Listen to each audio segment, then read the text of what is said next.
در فضا پرواز کردم گرچه از روی زمین. در فضا پرواز کردم گرچه از روی زمین.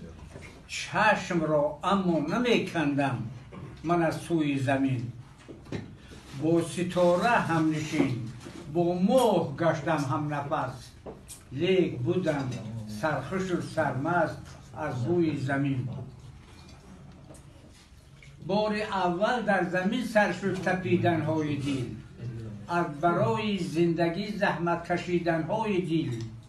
توشه ره را به دوش خویشتن برداشته. صبر و طاقت را ندانسته دویدن های دل. با زمین بگذار تا پیوند باشد پای من. در زمین بگذار تا باشد مقرر جای من. تا ابد بگذار باشد شعله افکن شعله بار. آن چراغی که فروزان گشت در مأوای من.